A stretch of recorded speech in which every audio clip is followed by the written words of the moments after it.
Hi, welcome to my channel. Today we'll learn the fundamentals of finite element analysis. In this video, we'll understand its importance and some key terms used while performing the FEA.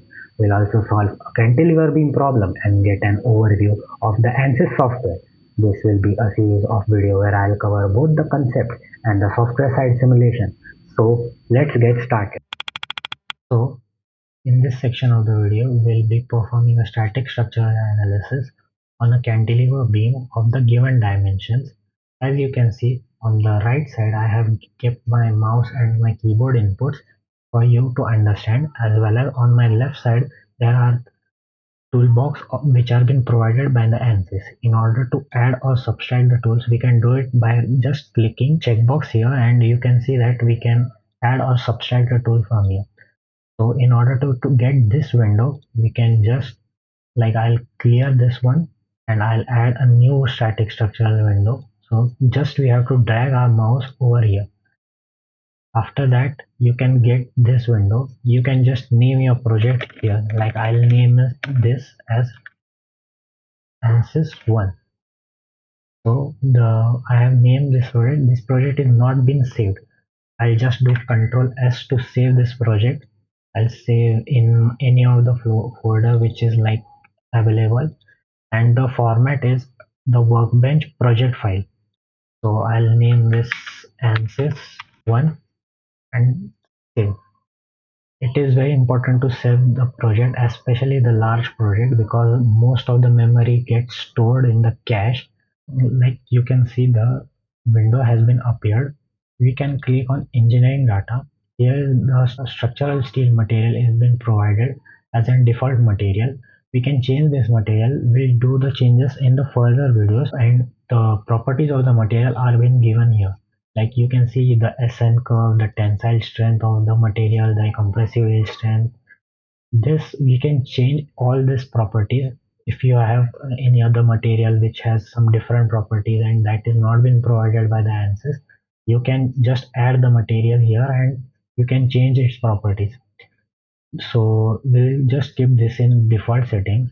There are two methods of importing your 3D model into the Ansys. One is either you can create your 3D model in a design modeler or the space claim, or you can import your geometry. Like here, like I'll click on my browse. have already created one of my beam with the dimension as shown in previously.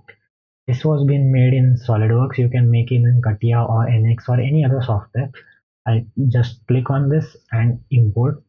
As you can see, when I'll right click on this and open it in design modeler, and I'll click generate, and you can see my beam has been imported from the SolidWorks model that I have exported as an IGS format.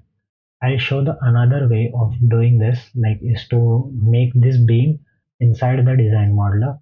I'll reset this data so I can start working on a new project. So in the design modeler, I'll go. So this is the design modeler. In this, I'll go on the sketching. These are the three planes, like the X, Y, Z plane.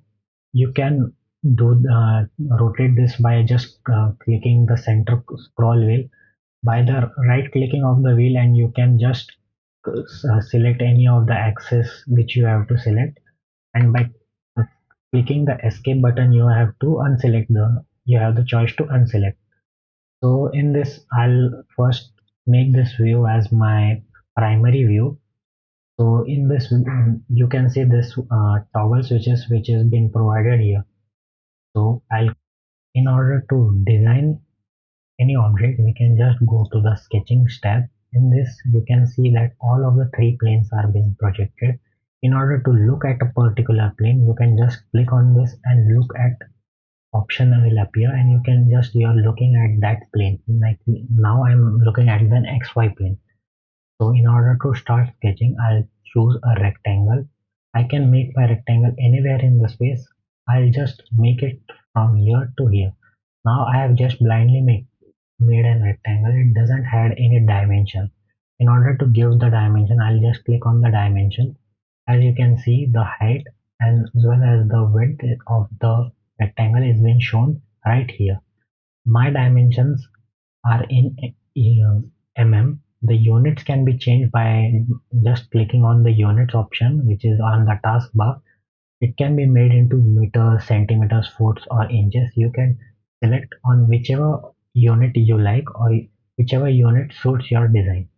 Now, most of my dimensions are in so I'll click the option. According to design, the beam is of 20 centimeter by 20 centimeter, so it's 200 and 200 So as you can see, the my design is been going out of the screen. In order to zoom out, I'll just scroll my mouse wheel, and you can see that I can see my design clearly. In order to zoom in or zoom out, you can use your mouse wheel, or in order to zoom in, you can just click on the do the right click and drag the option. Now we'll exclude this design. In order to exclude this design, I'll just click on exclude, which is the on top corner here. I don't have to apply this design, as when I'll rotate this section by keeping my mouse wheel on the center, you can see the outlines of the object which has been extruded. The 100 I have to make this according to my design a 1000 beam. So when I click generate, my 1000 beam has been generated. In order to close the design modeler, as this file has been created, I'll just click on this file and close the design modeler. Now a beam has been created. Now in order to do the analysis, we'll click on the model option.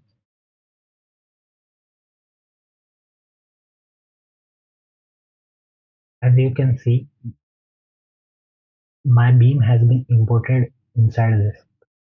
Now first I have to make all the check marks. As you can see, all the checks has been already created. First I have to create the mesh for this. Just click on the mesh, and we'll talk about all the shortcuts in the future videos. Currently we'll just perform the basic overview, like how the software works, how the interface, and how we can perform the simple model of a cantilever beam. We'll just create generate. As you can see, mesh has been created. What is mesh and what are the theory, that will be in the next video. So stay tuned for the future videos that are been coming.